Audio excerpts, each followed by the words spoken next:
About power, isn't it nice to have power? I'm not sure how many of you might work in a position where you have people under you and it's sort of nice to be able to tell them what to do.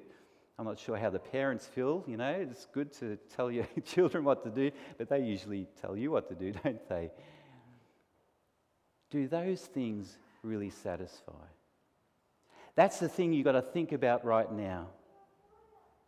Because if you think that these things will still satisfy you, the rest of the program, it's sort of going to be, oh, yeah, I'm not really sure. Let me give you some facts that you all know about, but you probably just want to deny. Just have a look at the Woman's Weekly, the New Idea. Have a look at those people in Hollywood. Tell me something. Are they on the front cover beaming and happy and satisfied and just loving life?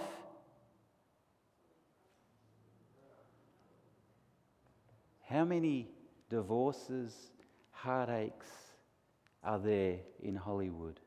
They're popular. They've got the beauty, the painted faces. People just adore them. They have the money, they have the mansions, they have the drugs. And yet, why aren't they satisfied?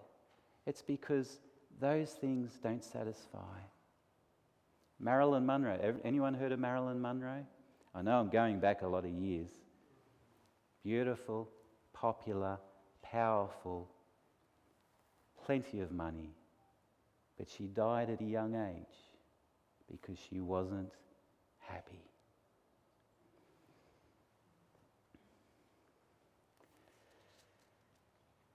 That is why this series is called Beyond Imagination, because our imagination cannot get us the life that we think we need to live to get a satisfying life. We need to think outside the square, and this is where it begins to get exciting. Let me ask you a question. Just actually on Monday, I was lucky enough to trade in my old car and get another car. And what do you usually do to find out how to get a car working at its best? Where would you go? The manual. Thanks, Caroline. Isn't it logical when you get a car to work out how to make it run the best? You get the manual out, and I was quite amazed at how thick this manual was, but there's plenty of pictures in it, so it wasn't so bad. But to be able to get it to run well, read the manual. If you were really into that car, I guess you could even go a step further and try and do some research and find out who made the car, talk to the engineers and see why they designed it in a certain way, and to get the most out of the car. Wouldn't it be best if we, trying to figure out how to find that life worth living, to go back to the manual that tells us how to do that? Wouldn't that be logical? To me, it's a no-brainer, really. And this is the book that does it, the Bible. This is the authority we use. Tonight, you're not going to be listening to Michael. Tonight, when you go home and someone tells or talks to you tomorrow and says, you know, what were you doing? You said, oh, I went to a program and heard some things. And they said, oh, what was it about? Oh, it's about how to find a life worth living. And then they say to you, oh, well, what did you learn? You say, you know, yada, yada, yada. I'm not going to tell you now because I'll get ahead of myself. And then they say, well, who told you? And you say, oh, this Michael dude. And they say, well, who is he? I mean, there's so many people out there who tell you how to live life. You just go into a bookstore and there's rows of books, you know, New Age ones, how to improve yourself, how to be a millionaire in, you know, a year's time. What makes him any different? That's not how I want you to answer. I want you to say, he talked, but he took it from a book that was written 4,000 years ago. A book that took 2,000 years to be written by over about 30 to 40 different people from all different walks of life. And they had one common theme: the Creator who made us.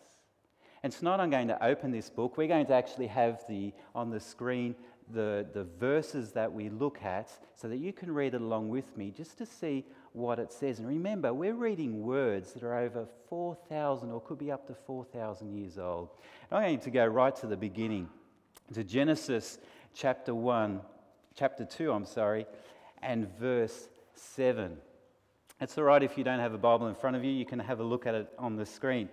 And we find here it says, "And the Lord God formed man of the dust of the ground. He breathed into his nostrils the breath of life, and man became a living being." So who formed man? God did. Formed him out of the dust of the ground. And what did he do for that bit of dust that was formed as man to become alive? He breathed into him. The breath of God came into him and he existed. Now it's interesting that in another place in the Bible it talks about God giving the breath of life to animals as well, giving them existence. But is that really life? Like, if I ask you the question, what is your definition of life?